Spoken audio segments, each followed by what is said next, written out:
بھلا تم کو ان لوگوں کے حالات کی خبر نہیں پہنچی جو تم سے پہلے تھے،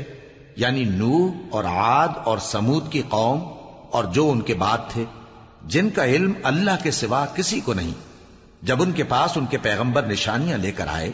تو انہوں نے اپنے ہاتھ ان کے منہوں پر رکھ دیے کہ خاموش رہو، اور کہنے لگے کہ ہم تو تمہاری رسالت کو تسلیم نہیں کرتے، اور جس چیز کی طرف تم ہمیں بلاتے ہو ہم کو اس میں بھاری شک ہے۔ ان کے پیغمبروں نے کہا،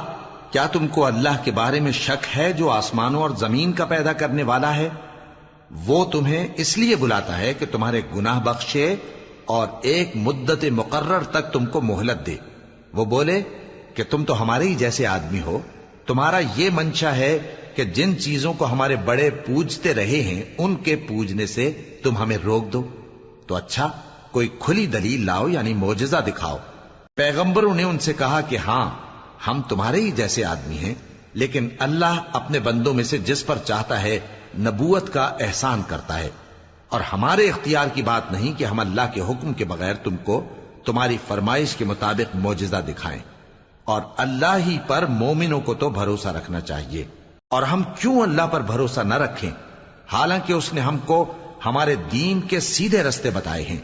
اور جو تکلیفیں تم ہم کو دیتے ہو اس پر ہم صبر کریں گے، اور اہل توکل کو تو اللہ ہی پر بھروسہ رکھنا چاہیے۔ اور جو کافر تھے انہوں نے اپنے پیغمبروں سے کہا کہ یا تو ہم تم کو اپنے ملک سے باہر نکال دیں گے یا تم ہمارے مذہب میں واپس آ جاؤ۔ پس ان کے پروردگار نے ان کی طرف وحی بھیجی کہ ہم ظالموں کو ہلاک کر دیں گے اور ان کے بعد تم کو اس زمین میں آباد کر دیں گے۔ یہ اس شخص کے لیے ہے جو قیامت کے روز میرے سامنے کھڑے ہونے سے ڈرے اور میرے عذاب سے خوف کرے۔ اور پیغمبروں نے اللہ سے فتح چاہی اور ہر سرکش ضدی نامراد رہ گیا۔